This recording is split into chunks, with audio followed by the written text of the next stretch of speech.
balita, trending, viral, pinag-uusapan sa buong Pilipinas at buong mundo. Ronda Pilipinas Headlines. Narito na po mga headlines na rumoronda sa Pilipinas. Ronda Pilipinas. Price rollback sa LPG, epektibo na ngayong araw. Ronda Pilipinas. Malacanang aminadong tali ang kamay sa panibagong taas pasahe sa LRT-1. Ronda Pilipinas. Kaligtasan ng lahat ng gusali sa bansa pinatitiyak ng pamahalaan, publiko muling binalaan sa posibleng pagtama ng mas malakas na lindol. Ronda Pilipinas. Sa ibayong dagat, US President Donald Trump muling nagbanta ng matinding pag-atake sa mga Houthi sa Yemen. Ronda Pilipinas. Sa sports, matinding rumble nangyari sa NBA. 7 katao tinanggal sa laro ng Timberwolves at Pistons. Ronda Pilipinas. Present pa rin ba ang binabantayang LPA ng Pag-asa? Alamin natin yan sabay-sabay mamaya sa live weather report ni Gia Rafael. Ronda Pilipinas. Sa balitang showbiz, Arnel Pineda sinagot na ang isyong nahatulan siya ng life sentence sa Amerika. Ronda Pilipinas. Hep, pagkakabit ng mga oversized campaign poster o tarpaulin ng mga kandidato, alamin ang pananagutan ng politiko sa NBI. Nako, bawal ito! Ronda Pilipinas. Totoo nga ba na ang pag-inom ng antibiotics ay nakakapagpahina ng resistensya? Mamaya, let's prove it. Ronda Pilipinas. At patuloy po ang pagtatanong ng mga netizen kung saan vendors party list dumayo sa Tacloban upang ihain ang kanilang plataforma na maghahatid ng kaunlaran at pagkakapantay-pantay raw sa mga manininda. Alamin natin mamaya sa Siyasa Presents TWIC Track Record Report. Ronda Pilipinas. Ang mga malalaking mga balita, ang mga matitinding mga pinag-uusapan, ang mga maiinit at pinagtatalunang mga issue. Lahat hagip, lahat malalaman. Hindi lang sa buong Metro at Mega Manila. Kasama na ang buong Pilipinas. Hahagupit na ang mga malalaking issue sa Ronda Pilipinas. Live na live sa DWIZ AM Metro at Mega Manila. Naka-live din sa DWIZ News FM Regional Stations. Naka-live din sa Radyo Ronda AM Radio sa Pilipinas. Live ding mapapanood sa Aliw 23 Free TV. At naka-live din sa lahat ng DWIZ Digital News accounts, Facebook, YouTube at DWIZ News website. Ronda Pilipinas. Wala nang mahuhuli sa balita. Wala nang maiiwanang issue na hindi mo alam. Ngayon, updated ka na sa Ronda Pilipinas. Kasama si Dennis Antenor Jr. Ronda Pilipinas. Ayun o! Let's go, Madonna! Yes! The song is called Holiday. Bakit nga ba holiday? Siya sumasayo pa dun sa likod. No? Holiday po ngayon, isa pong regular holiday. Pati ang lalamunan ng angkor ngayon, nag-holiday din. Pagpasensyahan nyo na po, kanina pang Pinoy Gising kung nanonood at nakikinig kayo, ganito na ganun talaga. Sa unang taon ko po sa Aliw Broadcasting, ito sumalubong sa akin. Lalamunan ko.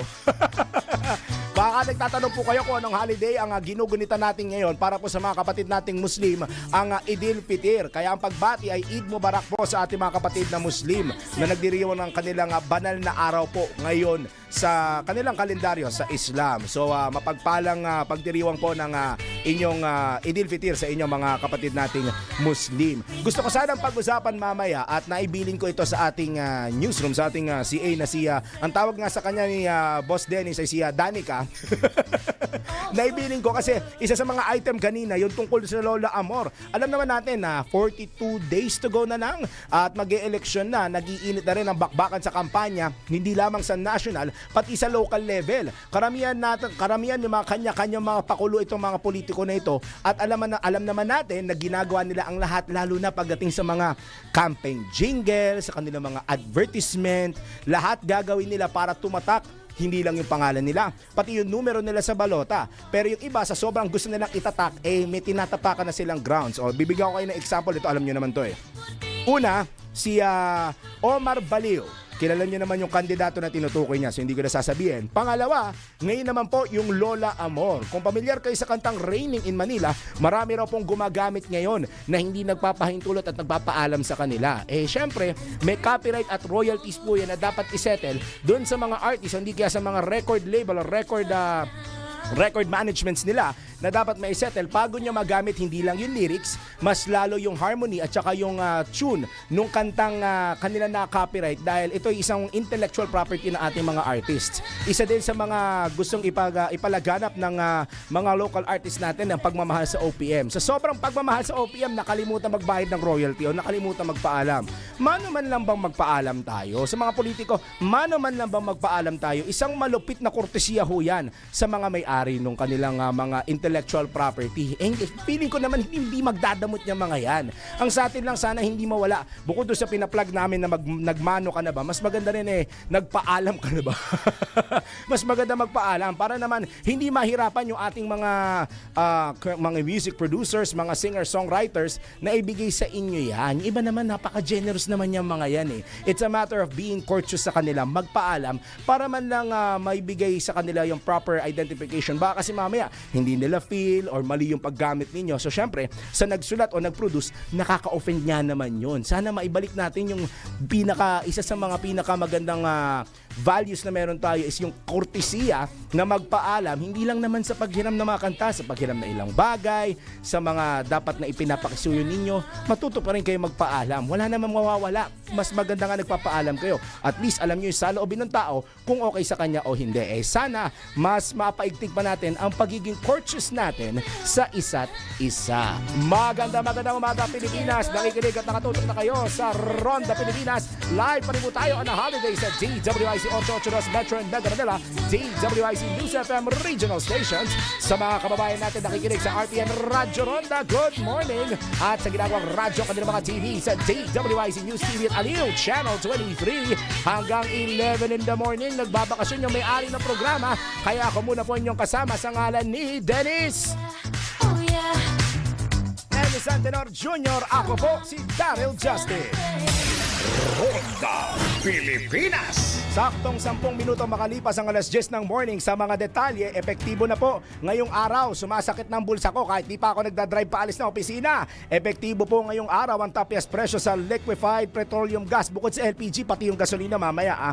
Sa LPG naman po sa kumpanyang Selene, mababawasan ng 27 centavos ang kada kilo ng LPG o katumpos po ng 2 piso. 97 centavos sa kada 11 kilo ng tangkay. Ito pala good news. Habang sa Petron ay may tapyas sa 25 centavos sa kada kilo o katumbas ng 2 pesos at 75 centavos sa kada tangke. Matatandaang nagpatupad ang dalawang kumpanya ng rollback noong Marso a 1. Ronda Pilipinas. Samantala, wala nang atrasan ng pagpapatupad ng 5 pesos na dagdag pasahe sa Light Rail Transit 1 o LRT1 simula po bukas. Ayon kay Palace Press Officer Claire Castro, gustuin man ng pamahalaan na hindi matuloy ang fare hike ay may kontrata sila na dapat nasundin. Kaya naman wala anyang magagawa ang Malacanang para pigilan ng dagdag pasahe sa LRT1 sa kabila ng apela ng ilang grupo. Paliwanag po ni Yusek Castro, mas malaking problema ang haharapin ng mga commuter kung hindi susundin ang kontratang pinasok ng gobyerno sa management ng Light Rail Manila Corporation o LRT. Nabatid po na matagal nang dapat nagtaas ng dagdag pasahe sa LRT pero ipinagpaliban ito at kailangan ding sundin ang naging kasunduan na dapat tuwing 2 taon ay magtaas sa singil sa pamasahe. Sa inilabas na fare matrix ng LRMC, ang stored value cards ay magkakaroon ng maximum fare na 52 pesos mula sa dating 43 pesos. Ronda Pilipinas. Noong panahon na ako ang sumasakay ng LRT tsaka MRT, parang 25 pesos na ata ang pinakamahal na pasahe dulo, yung point to point. So kung ako'y taga UE Manila nung college, mula Recto hanggang ang Santolan ata ang dulo at the time. That's 25 pesos regardless kung stored value o single journey ticket ka. Tapos ngayon magkano ang pinakamahal? 43 pesos. Hindi na. 52 pesos, tas dati pa siyang 43. At kung may kontrata ito, baka pwedeng pag-usapan na lang na magkaroon ng konting amendments para na rin po sa kapakinabangan ng mga riding public natin na alam ko pong umaaray na. Hinihintay pa nila yung, nalala mo, Kuya Winner, yung 200 pesos na minimum wage across the board. Wala pa rin, di ba? Natenga na po yung usapin na yan. Yan ay sinasabi ko kanina sa Pinoy Gising. Natenga na po yung usapin ng 200 pesos across the board minimum wage, lalo na sa mga private sector. Kakatok siguro tayo sa mga kapitapitagan nating mga kongresista at mga senador kasi sa kanila natigil ho ito. Alam ko pong kampanya season na ngayon. Pero baka pwede rin naman tutukan pa rin ninyo yung mga immediate na pangangailangan ng mga kababayan natin, gaya ng kung paano ninyo tinututukan yung tinatawag kong Duterte serye. Kung saan binabantayan ninyo si VP Sara, binabantayan nyo si FPRRD, tutukan nyo rin yung ibang pangangailangan ng mga kababayan natin para hindi na sila mahirapan at hindi na sila magreklamo sa taas ng presyo ng mga bilihin. Ronda Pilipinas. 13 minutos makalipas ang alas 10 ng morning. Tanggap muna tayo ng isang report. Kahalagahan ng real-time tide gauge at community tsunami alerting stations binigyang diin ng pamahalaan. Detalye mula kay Patrol 13, Gilbert Perdes. Muling nagpaalala sa publiko ang PHIVOLCS lalo na sa mga nakatira malapit sa baybayin hinggil sa panganib ng tsunami na nangyayari pagkatapos ng isang malakas na lindol sa bagong Pilipinas ngayon. Public briefing, sinabi ni PHIVOLCS Director Teresito Bacolcol na mahalaga mabilis na pagkilos sapagkat ang lokal na tsunami ay maaring dumating sa loob lamang ng ilang minuto kasunod ng pagyanig. Inihalimbawa niya ang naganap noong 1976 kung saan ang daluyong ay dumating sa loob lamang ng 5 minuto. Kaya ayon kay Bacolcol, upang maprotektahan ng publiko, gumagamit na ang ahensya ng mga real-time tide gauges at community tsunami alerting stations upang agad na maipaabot ang babala sa publiko. Gayunpaman, binigyan din ni Bacolcol na ang kahalagahan ng pag-alam sa natural na senyales ng paparating na tsunami, kabilang na ang shake, drop, and roar. Babala pa niya kapag isa man lang sa mga senyales na ito ang maramdaman o makita, kinakailangan agad na lumikas patungo sa mas mataas na lugar upang maiwasan ang posibleng panganib na dulot ng tsunami. Patrol 13, Gilbert Perdes para sa Himpilang May Todong Las, DWIZ. Nagbabalita ng tama, naglilingkod ng tama. Kapag may bagong balita, naka-on air, agad-agad, DWIZ Patrol Report. 15 minutos na po makalipas ang alas 10 ng morning. Kung hindi nyo ho napapansin, that's nice. Kung napapansin ninyo ang init. Ninita. No, pawis ako. Pero mainit ho talaga. Galing din ako sa baba kanina dahil sinundo ko ang aking special studio guest. Paano reaction mo, Gia? Paano? Hello po. Kung alam mo lang, ganyan kanya batiin pag minimension ko, mapa-life balance, mapa kung anong programa upuan ko. 1, 2, 3. Hello po. Ano ko yun? Ano? Trademark na yun. Trademark na ba yun? O alamin na natin kay Binibining trademark tuloy. Kung may LPA pa nga ba o wala na, o kung makakapag-date daw kami pagtapos sa programang ito. Narito ang live weather report ni Gia Rafael. Pinakahuli, pinaka-latest, pinaka-napapanahon. Whether we like it or not, ito ang magiging DWIZ Weather Report. Gia Marie, good morning! Good morning. Sana all may date mamaya. Ay, may problema ba tayo? Wala naman. Gusto ko lang naman mag-weather. Sana may date lahat mamaya pero gusto mo mag-weather. Oo. Parang ang labo mo dun. Oo. Hindi ko alam. Ay, Naantok pa kasi ako. Paano kasi? Ano oras ka natulog? Alas 11. Ayun, natulog Anong oras ka ng nagising? Ano oras nagising? Alas 6. Ayun, ang Uy, tawag achievement yun na. Aren't you happy for me? Ang tawag sa'yo doon, Binibining Imperial. Hoy! Hello po, ako po si Gia Imperial. Kailan pa na bago apelyido mo? May bago pala kayo dito eh. Bad ka. Okay, that's not nice. May bago pala kayong tao rito eh. Hindi, yung Rafael yung partner ko sa Life Balance tsaka sa Disco iba na yung nagwe-weather ngayon. Hindi ko nga din. Hindi, Rafael yung intro ko. Rafael naman nakalagay. Rafael. Ayun. Bakit? Mali yan. Sure ka. Gusto mo talaga ituloy itong usapan na to on air. Ay, ayoko na weather na. Okay, weather na. Go. Di ba maginit? Oo. Pero, Ito na nga, si Easterlys kasi nandito pa rin naman, no? Ah, Oo, okay. lagi naman. May choice ba tayo? Most of the time present po si Easterlys pero umiiral siya ngayon sa malaking bahagi ng bansa. Pero good news dahil yung LPA na ilang araw ding binantayan ng Pag-asa, wala na. Tunaw na. Lusaw na. Yes. That's good. Ito pa, tuloy-tuloy ang good news dahil sa loob ng 2-week forecast period mula March 31 to April 13, mababa ang tsansa na mayroong mabuong LPA sa loob ng Philippine Monitoring Domain. At bukas Wednesday, asahan na magandang lagay ng panahon sa Metro Manila pero maaari namang umulan sa Thursday at babalik tayo sa generally fair weather pagdating ng Friday. 26 to 33 degrees Celsius ang magiging temperatura dito sa Metro Manila. Sa Metro Cebu naman, may chance na umulan bukas pero may possibility na generally fair weather ang magiging panahon sa Thursday at Friday. 26 to 32 degrees Celsius naman ang magiging temperatura. At katulad sa Metro Cebu, ganoon din ang expected na magiging lagay ng panahon sa Metro Davao sa loob ng 3 araw. Pero sa Metro Davao, aabot naman ng 26 to 34 degrees Celsius ang magiging temperatura. Ay, pupunas pa. Init na init ka. Oo. Piling ko kanina pa ako alas 4 mataas ang energy, pinapawisan ako. Pero in fairness, di ganong malamig na yan. Ang gusto mo ibabayan? Hindi, tama na. Okay na yun. Gusto mo mag-amihan temp check ulit Di pero sa na. lugar mo lang. Eto na, index check today. Siyempre, first honor na naman. Ayan. Dagupan, Oo. 46. Favorite yan nila Boss Aha. Conrad. Uy, pero shocking yung kahapon, 48. Favorite yan ng mga karambulista. Alin, dagupan? Ay, oo nga. Pag Hintay extra pa rin na. nila daw yung bangus sardinas hanggang ngayon eh. Kailan ba darat? Ay, di ba magkakaroon ng ano? Nang? Festival. Bangus Festival, Oo. April 30. Mag-uuwi ba? Hindi, tiga natin. Sino ba magko-cover nun? Sino ba? To. Uy! Uy! Nag-weather lang ako dito Nag-weather ka ba? Sa Iba, Zambales at Viracatanduanes, parehong 43 degrees Celsius ang mainit o majinit na temperatura. At Di ba may internet doon? Sa Maginit? wala. Wala ba? Sige, tuloy mo na. Hindi pa sila inaabot ng, Corny ko na naman yan. Sige na, tuloy mo na. Ay, ang sunset. Sa paglubog mamaya, 6:08 p.m. At sisikat ito bukas at 5:52 a.m. Ayun. At 41 days to go. Uy, Bago 41 na lang pala. Yes. Ako'y 41 mali na lang. kanina. Sabi ko kasi Bakit? 42. Hindi, kahapon yun. 41. 41 na Ayun. lang. Oh, Bago ang... Ibo, tuwan, tama, titama ba? Mamaya ni Stinger, baka gulatin na naman siya.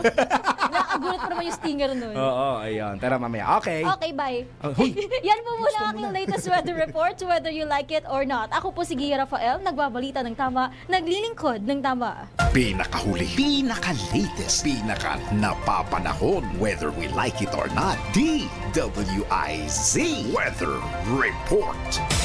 Ronda Pilipinas. Tuloy-tuloy ang balita at impormasyon sa Ronda Pilipinas. Kasunod po na matinding pinsala na idinulot ng magnitude 7.7 na lindol sa Myanmar at Thailand. Muling binalaan ni PVOX Director Teresito Bacolcol ang publiko sa posibleng pagtama ng The Big One sa bansa. Sa panayam ng DWIZ, sinabi ni PVOX Director Bacolcol na maaaring magkaroon ng mas matinding casualty sa Mega Manila sakaling maranasan ng bansa ang kaparehong lakas ng pagyanig na tumama sa Myanmar. Sinasabing malaki anya magiging epekto ng mas malakas na lindol sa ekonomiya sa National Capital Region o NCR sa oras na tumama ito dahil po nasa sentro mismo ito ng kapital ng bansa. Mas maraming casualty siguro sa atin kasi yung West Valley Fault Transects densely populated areas, samantalang yung sa Myanmar naman malayo doon sa capital nila.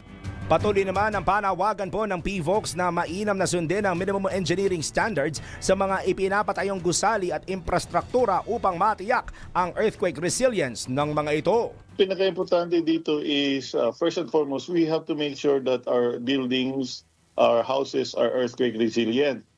We have to, when we say earthquake resilient, it means that we follow at least the minimum engineering standards when we construct our houses and our buildings. Tinig po yan ni PVOX Director Teresito Bacolcol sa kanyang panayam sa DWIZ. Ronda Pilipinas. Sumaklolo na po ang lokal na pamahalaan ng Bay City, Negros Oriental sa pamilya ng dalawang overseas Filipino workers o OFW na nawawala matapos ang malakas na lindol sa Myanmar noong Biyernes. Ayon kay Bay City Mayor Luigi Marcel Gonyi, lumiham na sila sa Office of Civil Defense sa Central Visayas upang i-endorso ang hiling ng pamilya nina Edsel Jess at Alexis Gela Adalid na makabiyahe rin sa Myanmar. Kapwa guro sa Malanday International School of Acumen o Acumen ang mag-asawa na kabilang sa 4 na OFW na nawawala hanggang ngayon. 2 taon nang nagtatrabaho sina Adalid sa Myanmar at nagrerenta ng isang unit sa 9th floor ng Building D ng Sky Villa na gumuho matapos ang malakas na pagyanig. Tiniyak naman ni Gonyi na ginagawa nila ang kanilang makakaya upang maisaayos sa pamamagitan ng OCD ang posibleng pagbiyahe patungo Myanmar ng ilang kaanak nila Adalid. Gayunman, kailangan pa rin anyang sundin ng LGU ang protocol ng OCD lalo't magulo pa sa nasabing bansa ilang araw matapos ang dilubyong idinulot ng magnitude 7.7 na lindol.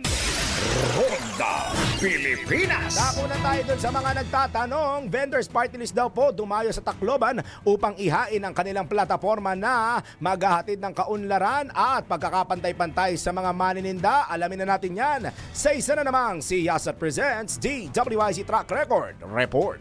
Balita namin nag-iikot kung saan-saan ang vendors party list para alamin ang mga hinaing at kalagayan ng mga tindero-tindera. Dito kaya sa Tacloban, pupunta rin sila? Gusto pa naman sana namin silang makausap para masabi namin ang mga problema na kinakaharap namin ngayon at makahingi sana ng tamang solusyon para rito.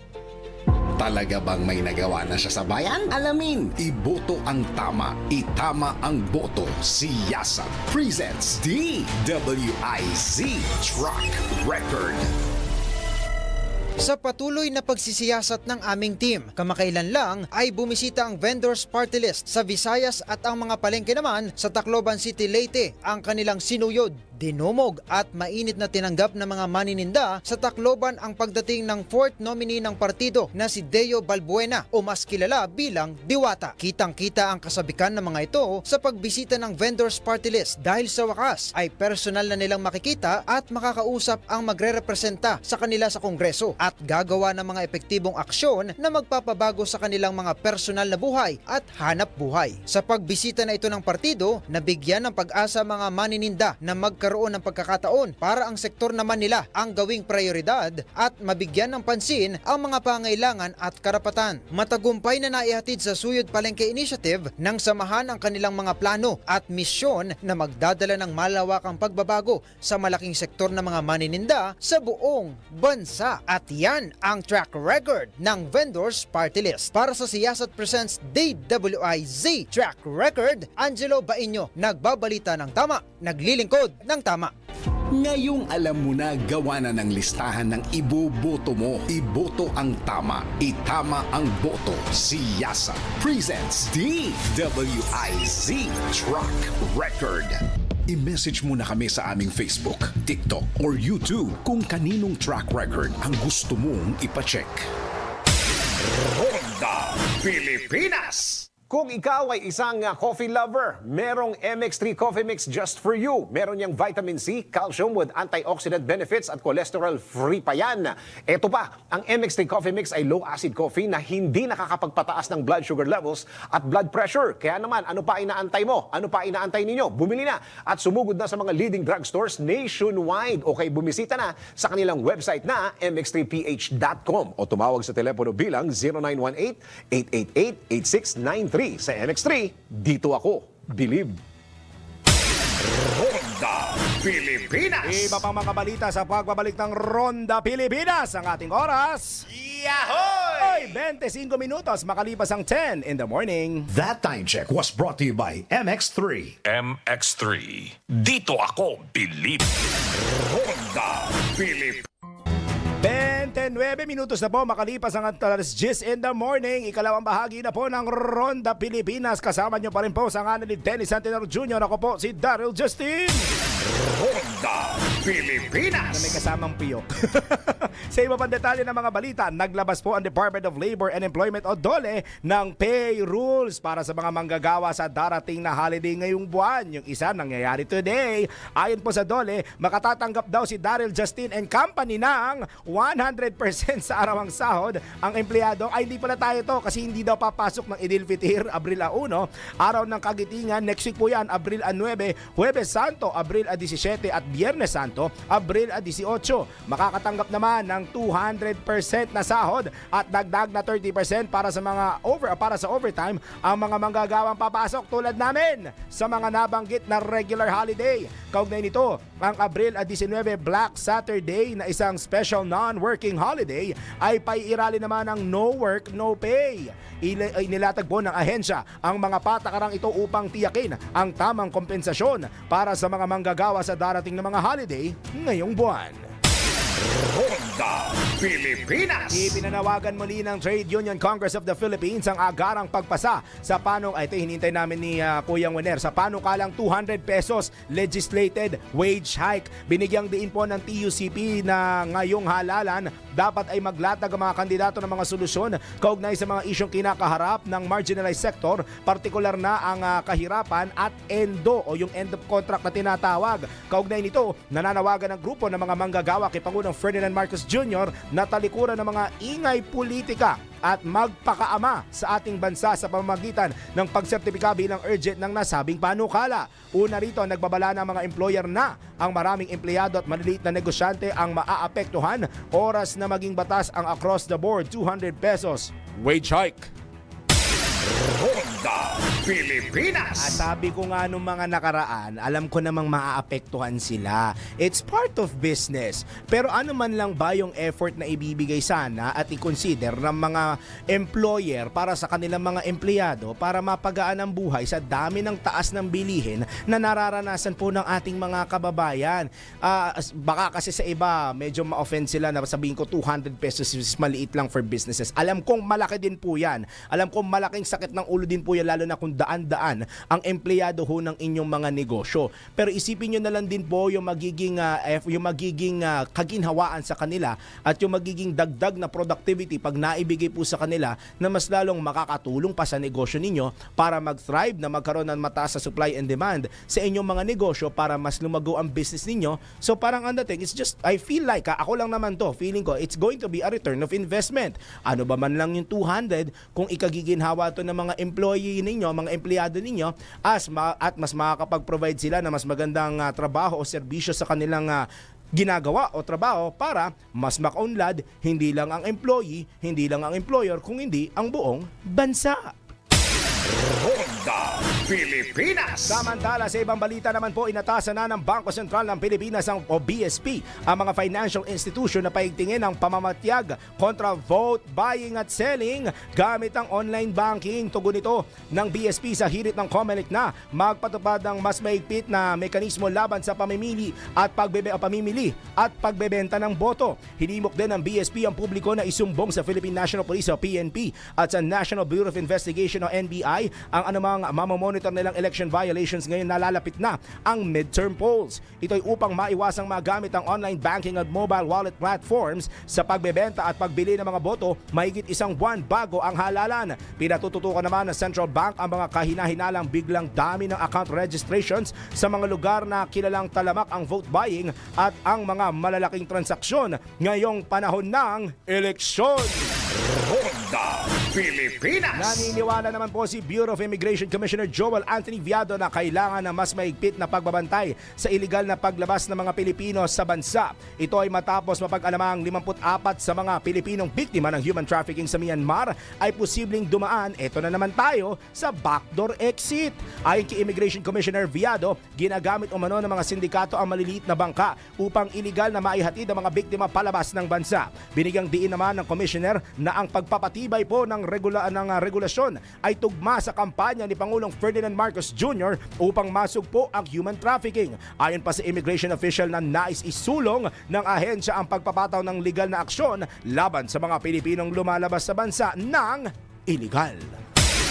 Ronda Pilipinas. Napag-uusapan namin to sa pang-umagang programa ni Larmaine Barreto sa Pinoy Gising na itong mga baktor, di ba masolusyonan ito ng gobyerno? Pero sabi niya nga, paano ba naman susolusyonan kung pati yung mga tao doon, so to say, ay nakikinabang dahil may kinikita silang napakalaki. So ano nga ba ang pwedeng gawing solusyon dyan? Yung mga kontra ho talaga dyan, siguro mas maganda yung mga high-ranking officials na mismo, sila na mismo yung pumunta, sila na mismo yung mag-imbestiga, sila na mismo yung gumawa ng assessment, at sila na mismo yung magbigay ng agarang aksyon. Kasi feeling ko, pag ide-delegate lang ito sa mga lower ranks, and this is just me again kung ide-delegate lang ito sa lower ranks, for sure, ay, malaki pala kita dito. Ito po ang aming observation na secretary or officer ganito ganyan. Ito po recommendation namin sa harapan ninyo. Pero may sarili kaming recommendation sa likod ninyo. Di ba? Pag sinabi kasing pera, alam naman natin marami sa mga kababayan natin ang mabilis pong nasisilaw. Pero sana mas mapaigting pa ang seguridad, lalo na sa mga sinasabing backdoor na yan, para maiwasan ang mas marami pang illegal na aktibidad. Ronda Pilipinas. 36 minutos makalipas ang alas 10 ng morning, patuloy ang pagsisikap ng pamahalaan upang masagip ang humigit kumulang 500 Pilipinong naiulat na natrap sa mga scam center sa Myanmar nitong Pebrero. Sa press briefing sa Malacanang, sinabi ni Palace Press Officer at Presidential Communications Office Undersecretary Claire Castro na nakahanda ang administrasyon na tumulong sa ating mga kababayang nangangailangan. Kaya bilang bahagi ng mga hakbang upang maiwasan ang pagpasok ng mga Pinoy sa mapanganib na trabaho sa ibayong dagat, ibinida ni Yusek Castro na patuloy na nagsasagawa ang gobyerno ng mga job fairs upang makapagbigay ng mas maraming oportunidad sa mga manggagawa. Umaasa ang palasyo na sa pamamagitan nito ay mas pipiliin ng mga ito na manatili sa bansa kasama ang kanilang pamilya. Bukod dito, patuloy din minomonitor ng pamahalaan ang sitwasyon ng mga Pilipinong naiipit sa mga iligal na operasyon sa ibang bansa habang pinapalakas ang kampanya laban sa human trafficking at illegal recruitment. Ronda Pilipinas. 37 minutos na po makalipas ang alas 10 ng morning. Tanggap muna tayo ng mga report.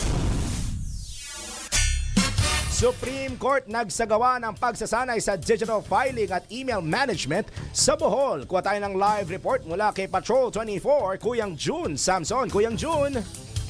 Uyang patuloy na isinusulong ng Korte Suprema ang modernisasyon ng hudikatura sa pamamagitan ng pagsasanay sa mga korte ukol sa digital filing at email management.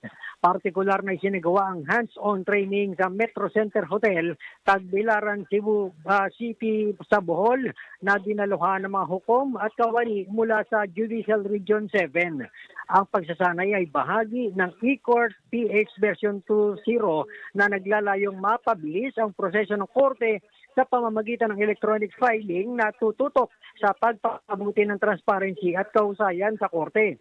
Ang pagsasanay ay nagbigay diin sa tamang email management para sa mas epektibong case management at secure na pagpapalitan ng legal na dokumento. Patuloy naman ang pagbisita ng mga Supreme Court Justices sa mga korte bilang bahagi ng Strategic Plan for Judicial Innovations na naglalayong mapabuti ang proseso ng hudikatura para sa mga litigante at mga abogado. Patrol 24, June Samson para sa impilang may todong lakas DWIZ. Nagbabalita ng tama, naglilingkod ng tama. Ronda Pilipinas. Samantala, isa pa pong report. Mga bagong nadiskobring pangalan sa confidential funds ng OVP, pinauubaya na ng Malacanang sa Kongreso kung gagamitin sa impeachment case laban kay Vice President Duterte. Ito ata yung Team Grocery. Alamin natin ang detalye mula kay Patrol 13, Gilbert Perdes. Iginiit ng Malacanang na pinauubaya na nito sa Kongreso kung gagamitin sa impeachment trial ni Vice President Sara Duterte ang mga bagong nadiskobring pangalan kaugnay sa confidential funds ng Office of the Vice President o OVP. Kasunod ito ng inilabas na resibo ng Kamara na umunoy Team Grocery dahil sa mga pangalang Beverly Claire Pampano, Miko Harina at Patty Ting na bukod pa sa naunang mga pangalan na tunog chichirya at prutas. Ayon kay Palace Press Officer Thunder Secretary Claire Castro, hindi lang naman palasyo ang nagtataka kundi maging ang publiko kung bakit may mga gantong pangalan sa resibong binigay ng OVP. Bahala naan niya ang mga kongresista at senador na magpasya kung gagamitin itong ebidensya sa oras na umarangkada na ang impeachment proceedings laban kay VP Sara. Matatanda ang unang nanawagan ng palasyo kay VP Sara na humarap na at ipaliwanag ang humahabang listahan ng umano'y mga individual na tumanggap ng confidential funds ng OVP.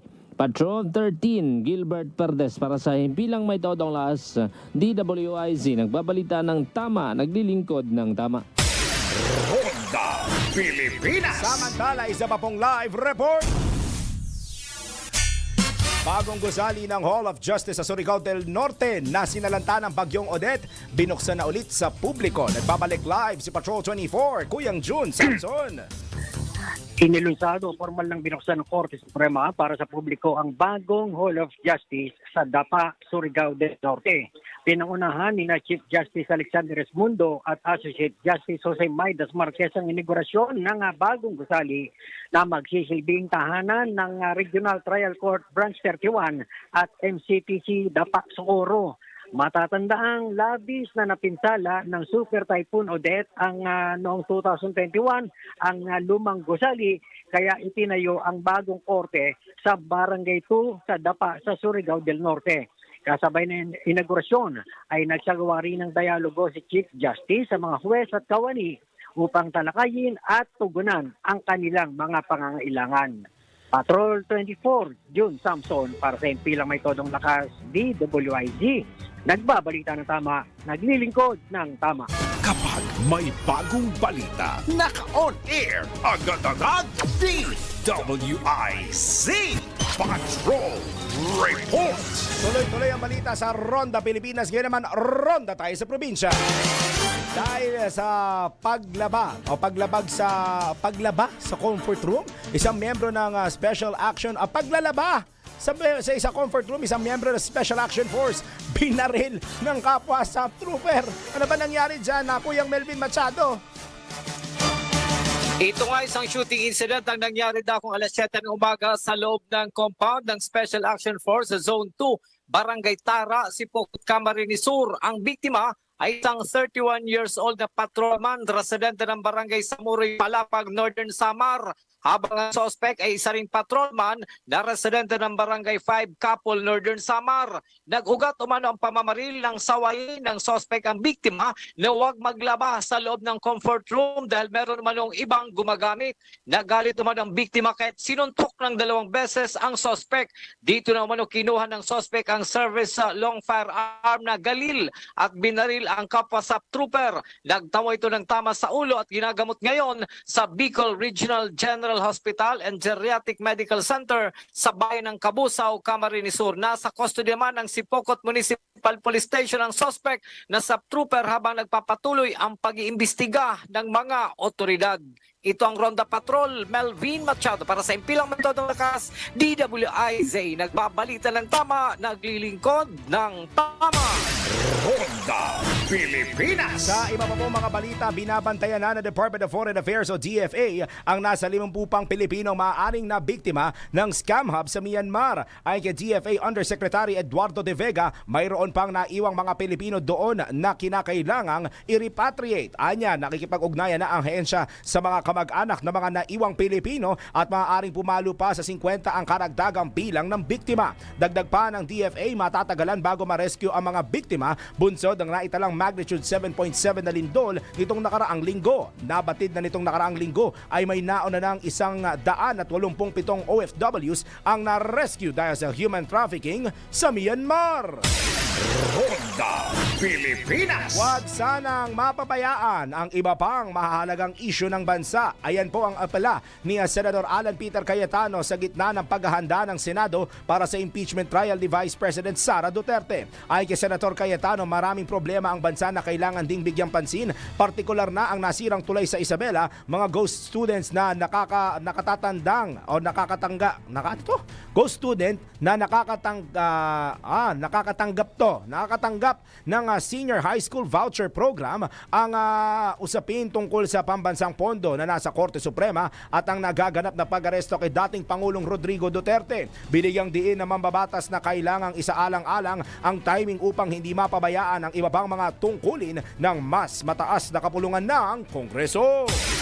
Ronda Pilipinas. Dami nilang kailangan bantayan, hindi lang po iyon. Kailangan din nilang bantayan yung interest ng mamamayan, lalo na sa mga bilihin, lalo na sa mga concerns nila. Hindi lang naman sa bilihin, sa gastos, kundi concerns na rin nila pagdating sa kita. Kailangan nyo pong tutukan yan. Huwag ho sanang gawin ng mga politikong dahilan itong eleksyon o pangangampanya nila para pabayaan. Tandahan ho sana ng mga ating mga kapitapitagang mga politiko na kaya sila inilukluk dyan ay dahil po sa tiwala na ibinigay ng taong bayan. Dahil kung hindi naman, ano na lang po mangyayari sa atin? Kaya ang paalala, iboto ang tama. Itama ang boto! Iboto ang tama. Itama ang boto.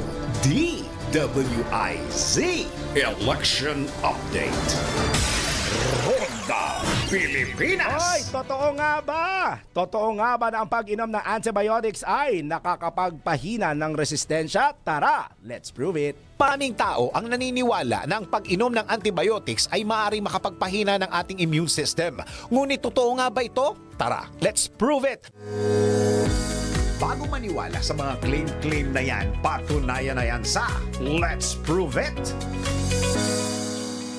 Ayon kay Leala Buwan, isang pharmacist, ang maling paggamit o ang pag-inom ng antimicrobial drugs tulad ng antibiotics ay maring maging sanhi ng antimicrobial resistance o AMR o pagkawalang bisa ng mga nakagis ng gamot laban sa impeksyon.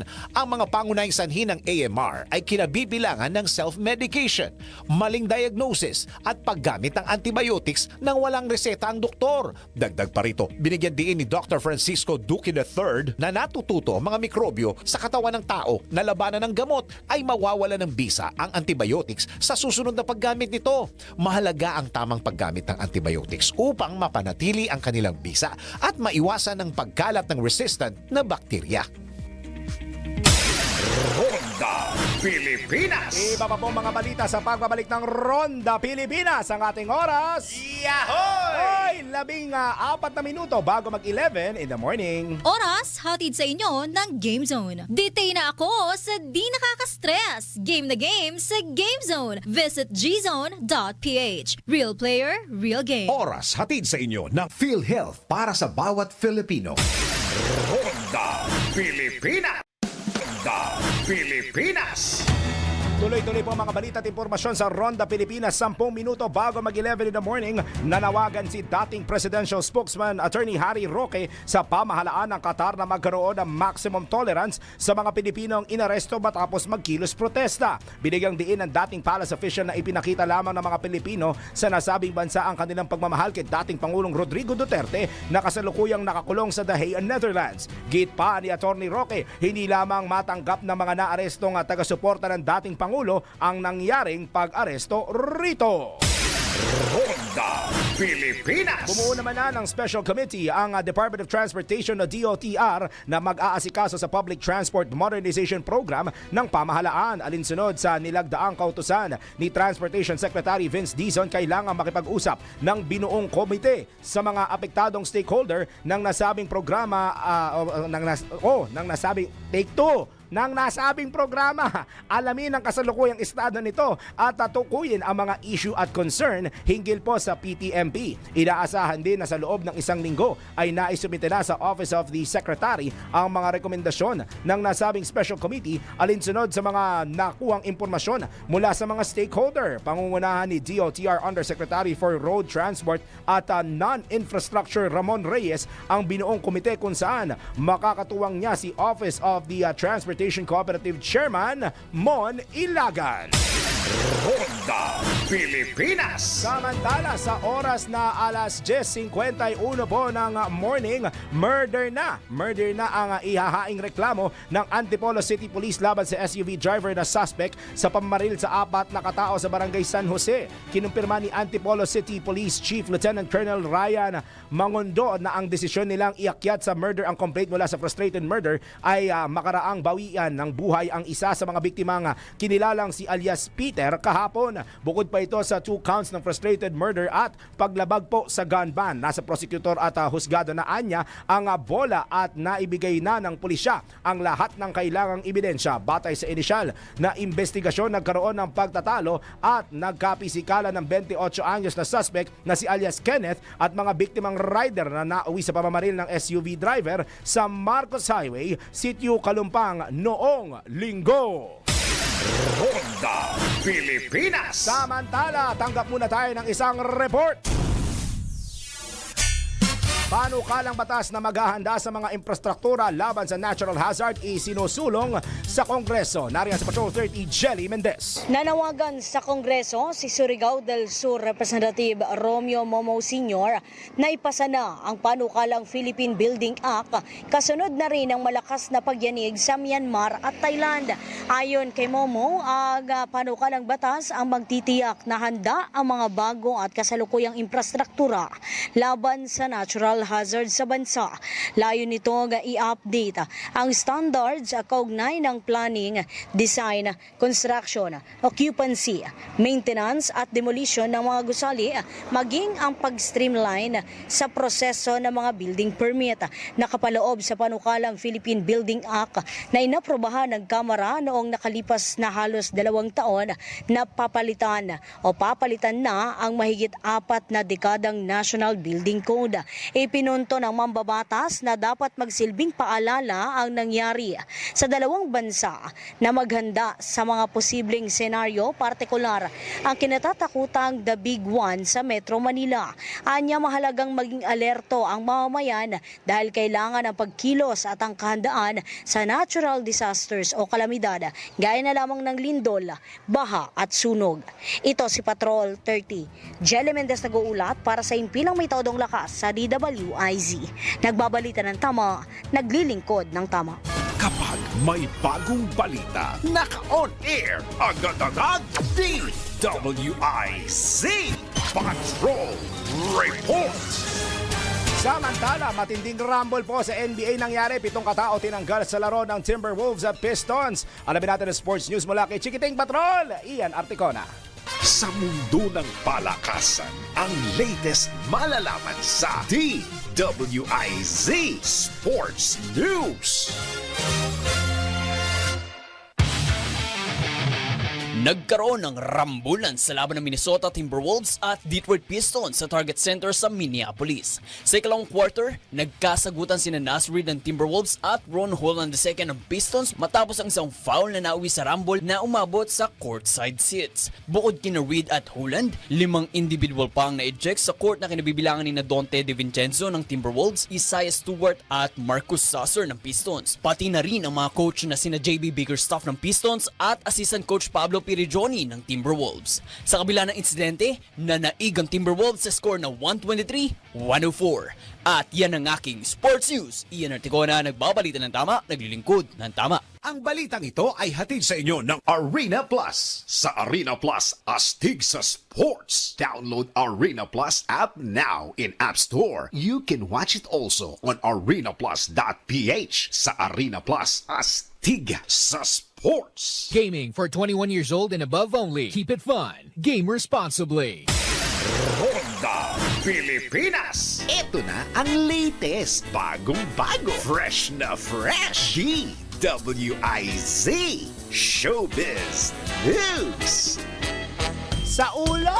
Ay, akala ko umaga. Sorry. Sa ulo ng ating showbiz news, Arnel Pineda, sinagot na ang isyong nahatulan siya ng life sentence sa Amerika. Hindi ako magre-report nito. Ang magre-report ay si Virginal Anton.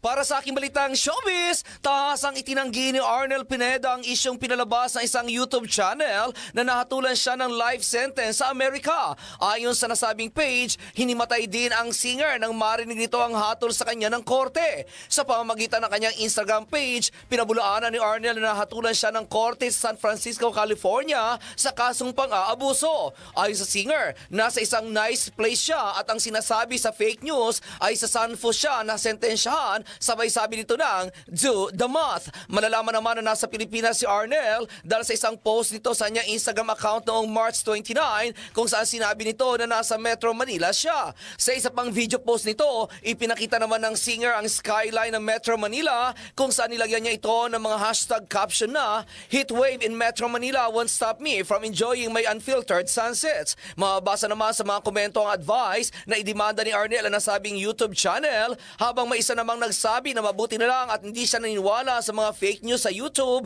at buti na lang umano at nag-research siya. At iyan aking balitang showbiz para sa impilang may todong lakas, DWIZ. Ako si Anton, nagbabalita ng tama, naglilingkod ng tama.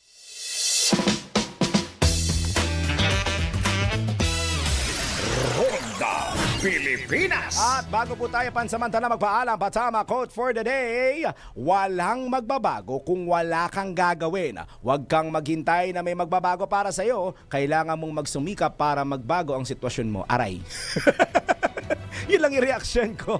Aray, bago ko magpaalam pala, isang malupit na pagbate kay Nino Albert Reyes Onin, ang aming production editor supervisor sa Aliw Channel 23, Machong Macho. Happy birthday sa'yo, pare ko. Happy birthday, Onin. Sana maramdaman namin ang papansit mo. Isa pa, happy birthday din po kay Attorney Lorna Kapunan, ang host po ng Laban para sa Karapatan tuwing alas 11 ng umaga, tuwing Sabado. Dito po yan sa DWIZ. Attorney Lorna, happy birthday. At isa pa po, isang malupit kong kaibigan nito. Happy Presbyterial anniversary at happy birthday na rin po, Father Bert San Diego, OFM Capuchin. Kaya ngayon pala ang kanyang birthday at anniversary sa pagkapare. Father Bert, happy birthday and happy anniversary. Birthday! At sa lahat na nagba-birthday ngayon, happy birthday po sa inyo. Padalan nyo kami ng pagkain. At happy anniversary daw sa akin, sa Aliw. Isang taon na po ako nandito. Salamat po sa suporta at pagmamahal. At iyan na po ang kalipunan ng mga balitang ito ng sa Ronda Pilipinas. Ang tabayan ng susunod programang Yes Yo, Tapasyo kasama si Attorney Freddy Tapasyo at si OG Yahoy, Miss Juvie de Guzman. Salamat Pilipinas. Ako po ang inyong naging tagapagbalita sa ngalan ni Dennis Antenor Jr. Mamaya ang News ko para 4 ko nyo kasama Daryl Justin, nagbabalita ng tama, naglilingkod ng tama.